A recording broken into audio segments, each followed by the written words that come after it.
आपण सगळेच ऊस बघतो, साखर खातो. पण साखर बनवताना एक गोष्ट उरते, मळी. अनेकांना वाटतं की ही एक टाकाऊ गोष्ट आहे. पण खरं सांगायचं तर ही मळी शेतकऱ्यांसाठी अक्षरशः एक वरदान आहे.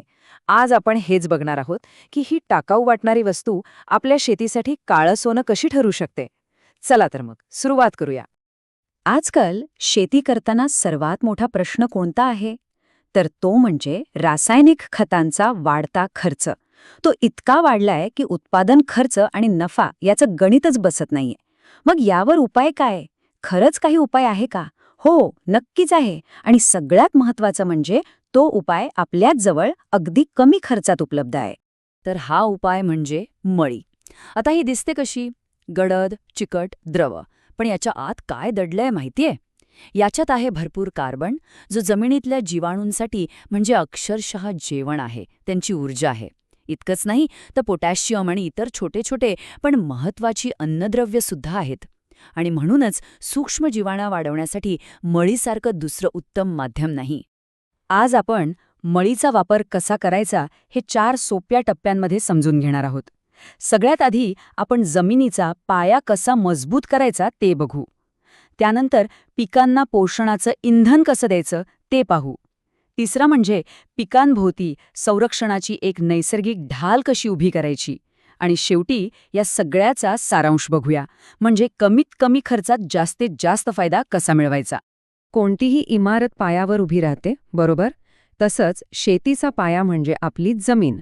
पण रासायनिक खतांच्या सततच्या मारामुळे आपली जमीन जणू काही निर्जीवच झालीय. चला आता बघूया की मळी वापरून या जमिनीमध्ये पुन्हा जीव कसा आणायचा, तिला संजीवनी कशी द्यायची. तर आपण जे पहिलं द्रावण बनवणार आहोत त्याचं नाव आहे सॉइल बूस्टर. म्हणजे काय तर जीवाणुवर्धक.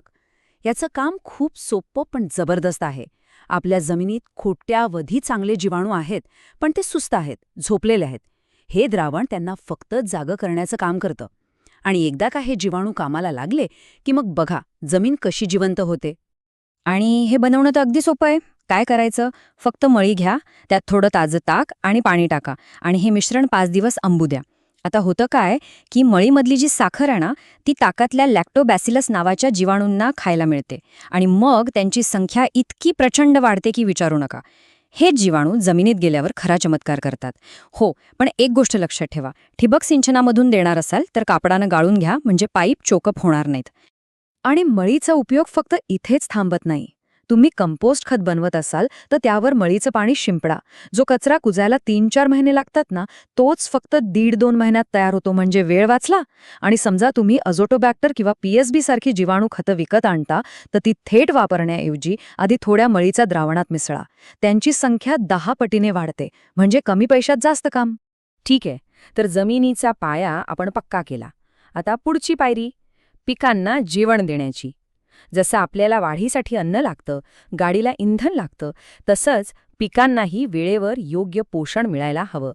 चला तर बघूया मळी हे पोषणाचं इंधन कसं पुरवते. आपण बाजारातून जे पोटॅश आणतो ते एकतर महाग असतं आणि फळधारणेच्या वेळेस तर ते खूपच गरजेचं असतं. पण थांबा, यावर एक सोपा नैसर्गिक उपाय आहे. आपण केळीच्या देठांपासून घरीच्या घरी जबरदस्त ऑर्गॅनिक पोटॅश तयार करू शकतो. आणि याचा परिणाम, फळांचा आकारही वाढतो आणि गोडवाही वाढतो. याची पद्धत तर अजूनच सोपी. केळीचे जे देठ असतात ना, त्यात नैसर्गिक पोटॅशियम भरपूर असतं. फक्त त्याचे बारीक बारीक तुकडे करायचे आणि मळी व पाण्यात टाकून आंबायला ठेवायचे. या प्रक्रियेत काय होतं, मळीतले जीवाणू त्या देठांमधलं पोटॅशियम मोकळं करतात. असं पोटॅशियम जे झाड अगदी सहजपणे पटकन शोषून घेऊ शकतं. आता एका अशा टॉनिकबद्दल बोलूया जे पिकांना थेट रेडीमेड फूड किंवा तयार अन्न पुरवतं. हे आहे सोयाबीनच्या पेंडीपासून बनवलेलं अमिनो ॲसिड बूस्टर.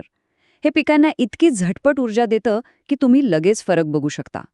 हा फरक किती मोठा आहे हे या स्लाईडवरून अगदी स्पष्ट होईल. आता बघा, नॉर्मली काय होतं, झाड सूर्यप्रकाशाचा वापर करून स्वतःचं अन्न स्वतः बनवतं. याला आपण प्रकाश संश्लेषण म्हणतो. पण या झाडाची खूप एनर्जी खर्च होते. या उलट जेव्हा आपण अमिनो ॲसिड फवारतो तेव्हा आपण झाडाला जणू काही आयतं जेवणच देतो. मग झाडाची स्वतः अन्न बनवण्यातली ऊर्जा वाचते आणि ती सगळी ऊर्जा थेट वाढीसाठी वापरली जाते. आणि मग काय, काही दिवसांत झाडावर नवीन पालवी फुटते, जबरदस्त हिरवेगारपणा येतो. बरं, पिकाचा आहार पूर्ण करायचा असेल तर फक्त पोटॅश आणि अमिनो ॲसिड नाही चालणार. फॉस्फरस आणि कॅल्शियम पण तितकेच महत्त्वाचे आहेत. हाडांच्या चुऱ्यातून मिळणारा फॉस्फरस मुळांची वाढ मजबूत करतो, तर अंड्याच्या टरफलांपासून मिळणारं कॅल्शियम फळांना तडकण्यापासून वाचवतं, विशेषतः टोमॅटो आणि डाळिंबामध्ये. आणि या दोन्ही गोष्टी पिकांना उपलब्ध करून देण्यात मळीचा खूप मोठा वाटा आहे. चला, आता आपण शेवटच्या आणि तितक्याच महत्त्वाच्या टप्प्याकडे आलो आहोत. आपण जमिनीला ताकद दिली, पिकाला पोषण दिलं, पण आता त्याला कीड आणि रोगांपासून वाचवायचं कसं? इथेच मळी एका नैसर्गिक ढालीसारखं काम करते. महागडी, विषारी, रासायनिक कीटनाशकं फवारण्यापेक्षा आपण घरीच्या घरी एक खूप प्रभावी नैसर्गिक कीडनाशक बनवू शकतो. हे द्रावण खास करून त्या चिकट किडींवर, म्हणजे पांढरी माशी, मावा, तुडतुडे, ज्या पिकाचा सगळा रस शोषून घेतात, त्यांना दूर ठेवायला मदत करतं. हे बनवण्यासाठी काय लागेल? आपल्या घरातल्याच गोष्टी आहेत. कडुलिंबाची पानं, लसूण आणि तिखट हिरवी मिरची. हे सगळं एकत्र वाटून घ्यायचं आणि मळीच्या द्रावणात आंबायला ठेवायचं. यातून एक इतका तीव्र वास तयार होतो ना, की तो कीटकांना अजिबात सहन होत नाही. तो वास त्यांच्या नर्वस सिस्टीमवर असा काही परिणाम करतो की ते पिकाजवळ फिरकत सुद्धा नाहीत. आणि इतकंच नाही, 2 बोनस टिप्स पण आहेत. शेवग्याच्या पानांपासून आपण पिकाच्या वाढीसाठी एक नैसर्गिक टॉनिक बनवू शकतो. आणि दुसरं म्हणजे, समजा कधी पाऊस कमी पडला किंवा जास्त झाला आणि पिकावर ताण आला, तर फक्त मळीची एक साधी फवारणी करा. हे पिकासाठी ग्लुकोजसारखं काम करतं आणि पीक लगेच तरतरीत होतं. तर मग या सगळ्या माहितीचा निष्कर्ष काय? सोपं आहे. एका बाजूला आपल्या रासायनिक खतं आणि कीटकनाशकांवरचा खर्च वाचतोय, तो जवळपास शून्यावर येतोय. आणि दुसऱ्या बाजूला आपल्या जमिनीचं आरोग्य सुधारतंय, ज्यामुळे उत्पादन कायमस्वरूपी टिकून राहतं.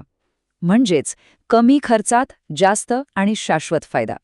ही स्लाईड तुमच्यासाठी खूपच महत्त्वाची आहे, त्यामुळे जरा लक्ष द्या. आपण आत्तापर्यंत जेवढी द्रावणं बनवली, ती कधी, कशी आणि किती प्रमाणात वापरायची याची सगळी माहिती इथे एकाच ठिकाणी दिली आहे. जसं की सॉइल बूस्टर लागवडीनंतर 10 दिवसांनी द्या. पोटॅश बूस्टरची फवारणी फळधारणेच्या वेळी करा. आणि कीड दिसली की लगेच कीडनाशक फवारा. याचा एक स्क्रीनशॉट काढून ठेवा, म्हणजे तुमच्या नेहमी लक्षात राहील. आणि शेवटी एक गोष्ट कायम लक्षात ठेवा. आपल्या शेतीची खरी ताकद त्या महागड्या रासायनिक बाटल्यांमध्ये नाहीये, तर ती आपल्या अवतीभोवती असलेल्या निसर्गातच दडलेली आहे. गरज आहे फक्त ती ओळखण्याची आणि योग्य प्रकारे वापरण्याची. आणि मळी हे त्याचंच एक सर्वोत्तम उदाहरण आहे.